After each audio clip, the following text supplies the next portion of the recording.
To another fall day. Got a lot of sunshine today. Look at that. I go find my critters. The pastures have run out, and I know that they just soon knock a fence over. Look at it. Maybe they're out back. I have to keep this locked because sometimes the sheep get out and they'll come in here and slide that open and get in here and start eating. They'll commence to eating, as people up here would say. One girls. No, there's 3, 4.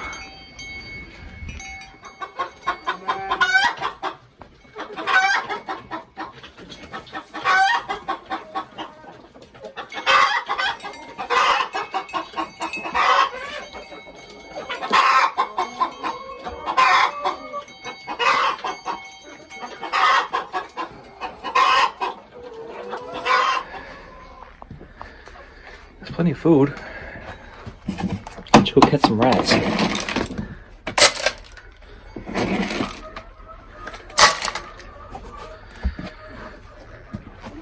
There's my favorite cat right there.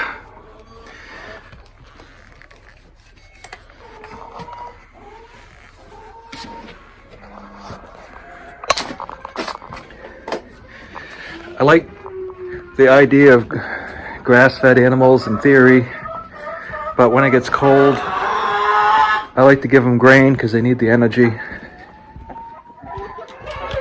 This grain has carbohydrates in it, which is what they need for the winter. So I primarily feed them alfalfa pellets, and then I mix in some corn and oats that we grow right here on the family farm.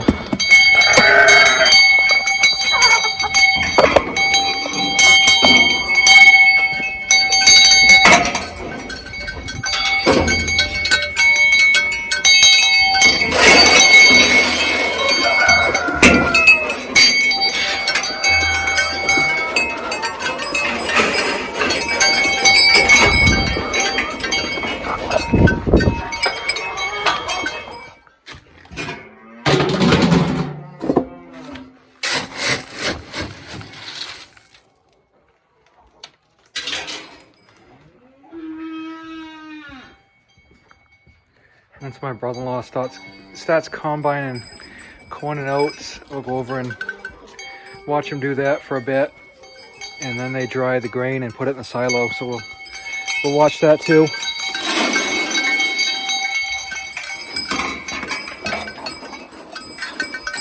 Luna, you don't need any grain.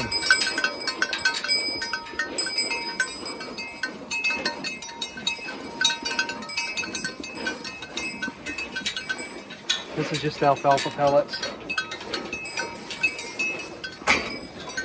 A little bit of oats and corn mixed in, but not too much.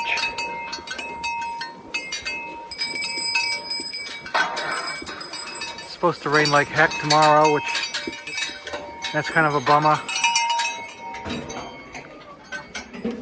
I'll probably come out here in the barn and set the sawhorses up and work on the desk a little bit. Bring the lights out here and get that cleaned up and figure out what we're gonna do about legs. I mean, I already know what I'm gonna do. I gotta run to Lowe's here next week, I guess.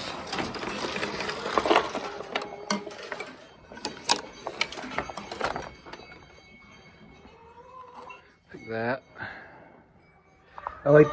I do like to show how-to videos a little bit, but it's easier for me to just work them in with the regular vlogs. And that way, when I'm doing editing and piecing all the video together, it's a lot simpler. Otherwise I end up putting the wrong video in, then I have to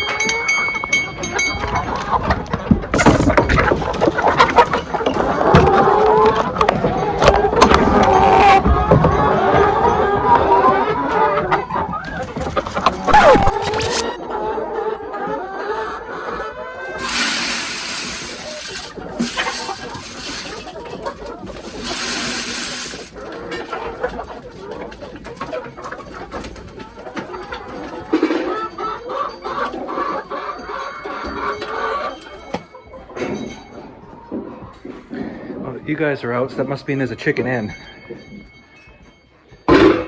Right? Nope, just one cat. Where'd the chicken go? That stupid black chicken. Oh, I'm never gonna catch her.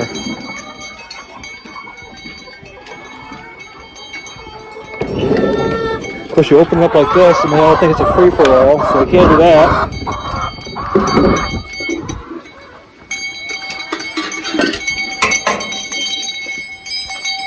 Well, it looks like you're out for the day. There's one over there. What I'll do is I'll open this back door, and then come dark, they'll go in there and roost, and I'll grab them. We're really living on borrowed time right now. There's been a lot of years when we've already had snow, so I'm just trying to make use of the good days while we have them. I went up to my brother's and grabbed this trailer. My brother-in-law made it back in the 80s, I think, but I remember it being a little kid, and we hauled this behind the Super C to go get wood.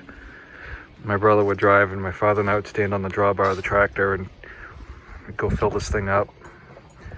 We didn't have the sideboards on most of the time to get wood. We just stacked it sideways in between the wheels, and then we'd bring it up and put it in piles, and then we'd take the cordwood saw that he ran off the Super C and sawed it up into stove length.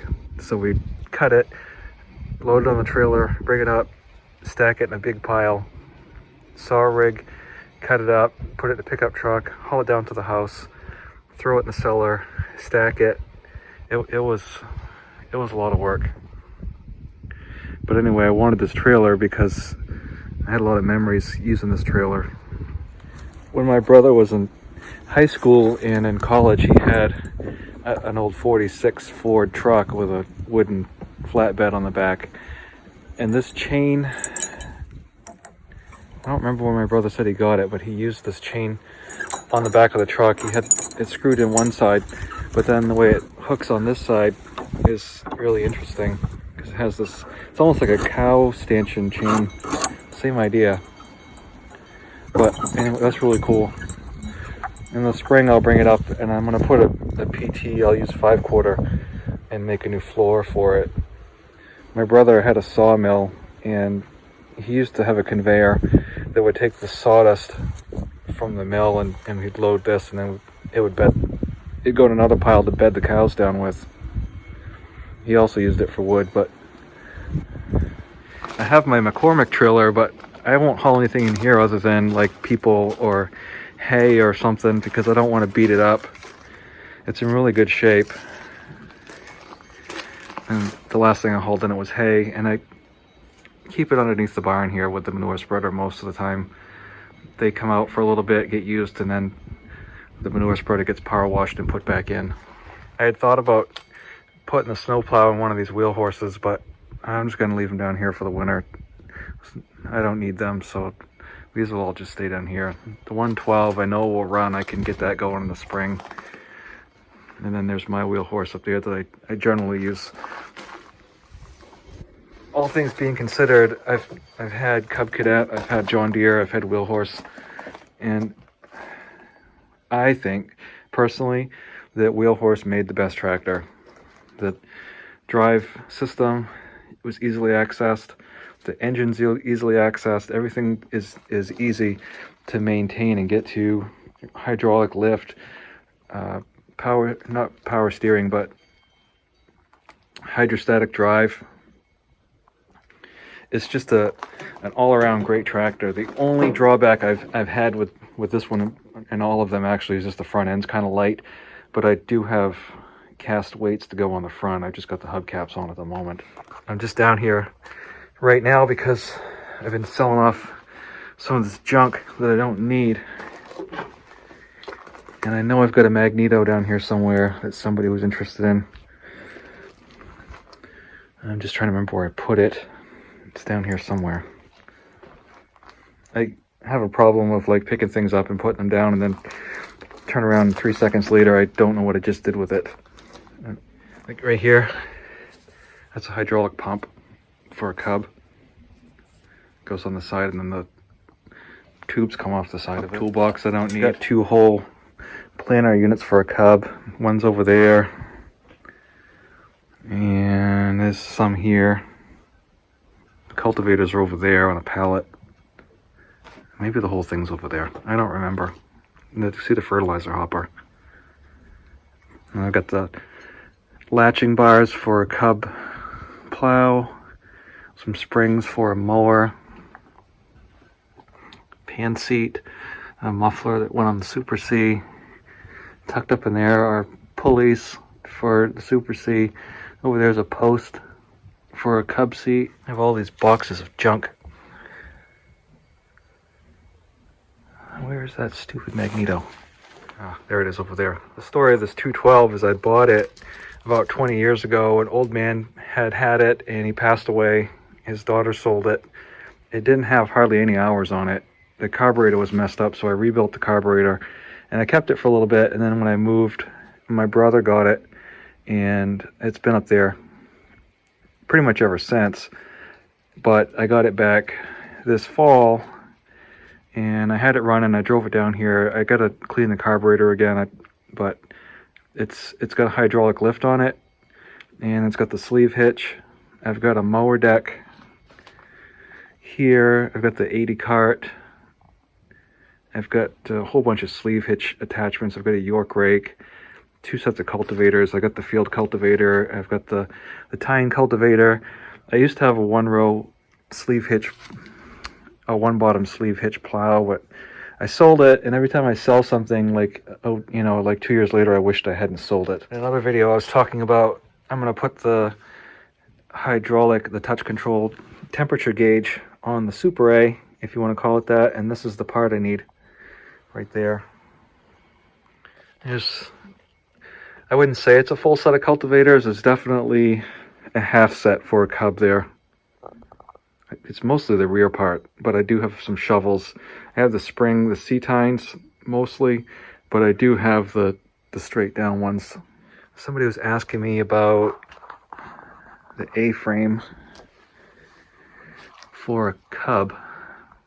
I've got one there. Let's see. I just hate to sell some of this stuff because until I put the plow all back on, which I don't intend to do anytime soon, I don't want to be missing parts. And I know I had enough parts for 2 complete, if not 3 complete plows, minus the blade itself, which I know is odd, but that's just how it worked out. Johnny bucket for the John Deere. There's the cub magneto. It's missing a few things. A coil cover. I thought there was supposed to be a gear on it.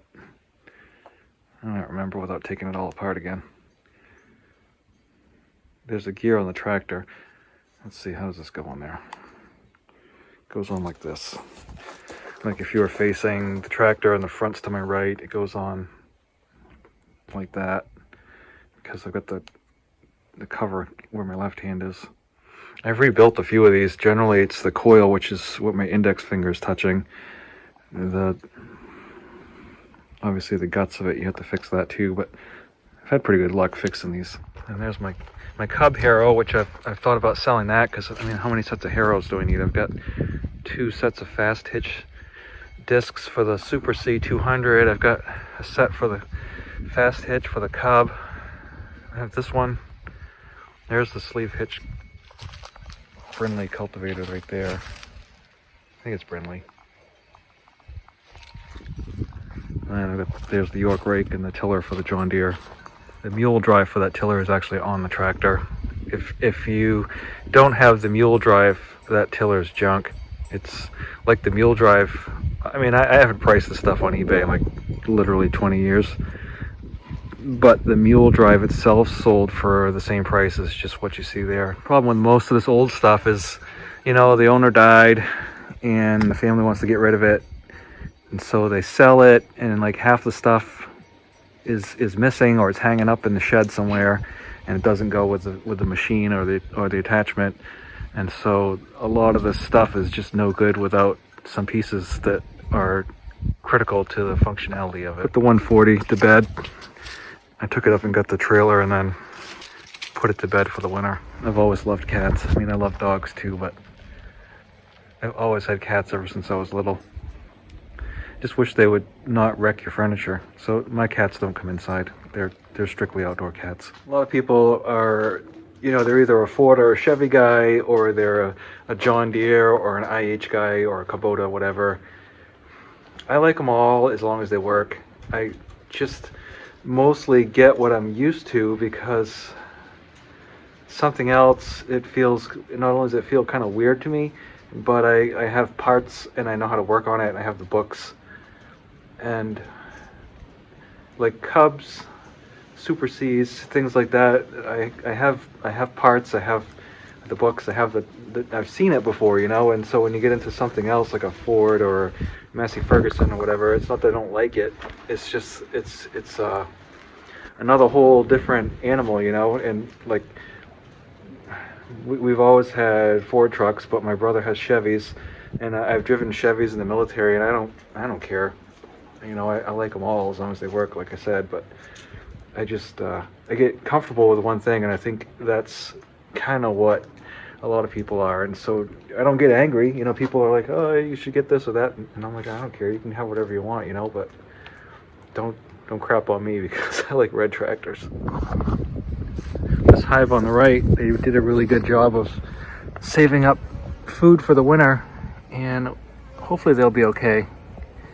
The one on the left, they were kind of the grasshopper with the fiddle, and they don't really have much. There's some empty frames in there, and I guess it's possible that some of the bees here stole their food. There's just not much in there, so I don't have a lot of expectation for that. There's not a ton of bees in there, not much food, and I won't be surprised if they don't make it. This one right here, I have high expectations for. The problem was this queen right here was mean. That one was really nice, and there's just really nothing else we can do about it. I kind of wish I'd done this a little sooner in the season, but it was one of those things that I said I'll do, and then I didn't get to it. And it's 41 degrees today, and so I said I'll come out and get the bees straightened out and put them to bed for the winter. We turned the bottom, the entrance, so there's just a little entrance on both of them for them to get in. The big entrance is closed. This one feels all sealed up tight around the edges, and we did have some pollen, like a bag of pollen. We put it up on top here for them to have, and then whether you're supposed to give them pollen or not, I'm not sure, but we had it, so we'll just put it out for them. On a closing note, it's funny how full of leaves this was just a very short time ago, and now it's empty. The grapes did a really good job of going over the cattle panels this year. You can see it's a little lopsided, and what happened was we put it together last year. Even though we had it anchored pretty well, the wind and everything up here is pretty fierce, so it kind of pulled it off towards Sawyer a little bit, and I'm going to ratchet it back this way a little bit more. We've got these stakes in there pretty well. What I did is I put the panels, made a U, and staked it. It seems to have done pretty well doing that, so it's got something good and solid. These were 6-foot posts, and about 4 feet are sticking out, so everything is just put to bed. And I'm pretty sure now the bees were the last thing I needed to do. That's all I have for today. I really appreciate everyone who takes time to watch, and as always, I really love the comments. Thumbs up, and if you haven't already, please hit subscribe. You can just click the little icon that you see right now. There's 2 cows laying down. If you just click on that, that'll subscribe you. Then you click the bell, and then you'll be alerted every time we have new videos. Thank you, and we'll talk to you next time.